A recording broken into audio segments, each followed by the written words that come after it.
My name is Liam Harper. I'm 42, CEO of Nexus Forge, a mid-sized cybersecurity firm in Palo Alto that specializes in endpoint protection for Fortune 500 companies. We weren't the flashiest name in Silicon Valley, no private jets, no ping pong tables shaped like surfboards, but we had something rare: trust. Clients paid us millions because we never leaked a bite. I built the company from a garage in 2012 with my college roommate and co-founder, Marcus Reed. He was the visionary coder. I was the one who shook hands and closed deals. We were brothers in code and ambition. Until the night the storm hit. It started at 2:17 a.m. on a Tuesday in October. My phone exploded with alerts. Our internal monitoring dashboard lit up red. Unauthorized access attempts spiking. Encryption keys being rewritten in real time. Ransomware. Not the sloppy script kiddie kind, the clean, surgical type that moves laterally like a ghost, locking files folder by folder, exfiltrating data before demanding payment. The ransom note appeared on every screen in the office. Your empire is ours. 48 hours, 12 BTC, or the data goes public.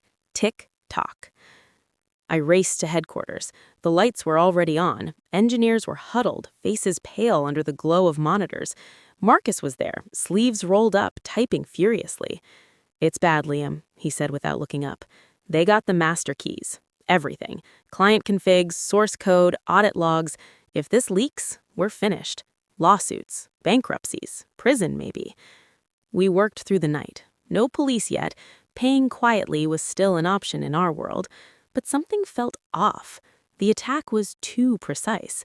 They knew our exact patch schedule, our internal VLANs, even the naming convention for our air-gapped backup server.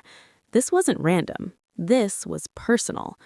By dawn, we traced the initial vector, a phishing email that looked identical to one from our HR system. The attachment? A fake, updated compliance form. Only one person had access to spoof that template: Marcus. My stomach dropped.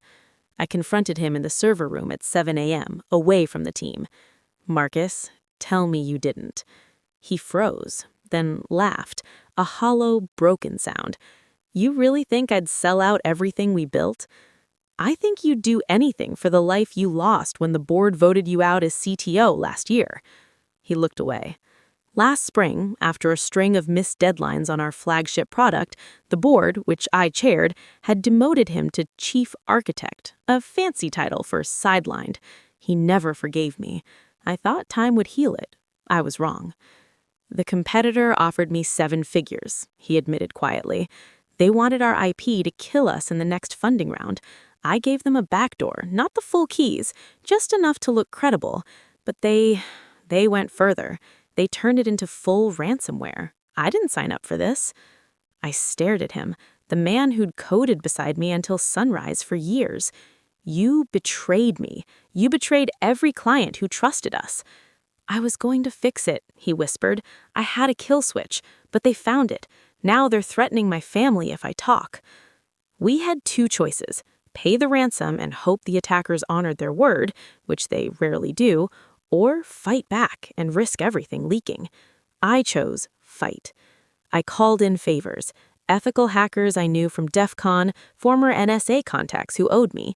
We built a honeypot mirror of our systems, fed the attackers fake data, and traced their C2 servers to a bulletproof host in Eastern Europe. Meanwhile, I kept Marcus close, under watch, feeding him just enough rope. 3 days later, we had them. Our counter-operation injected a custom payload that bricked their encryption servers mid-exfiltration. The data never hit the dark web. We recovered 92% of the locked files from shadow copies they hadn't fully wiped. The attackers vanished, probably burned by their own bosses for failing. But Marcus, I couldn't let it end quietly. I met him on the roof of our building at sunset. The valley sprawled below us, lights flickering on like a circuit board coming alive. "You saved the company," I said, "but you almost destroyed it." "I know. The board wants you gone, permanently. No severance, no reference. And if you ever speak publicly—" He nodded. "I deserve worse." I handed him an envelope. Inside, a one-way ticket to Lisbon, $50,000 in crypto, untraceable, and a letter of recommendation under a fake name for freelance consulting in Europe. Disappear. Start over.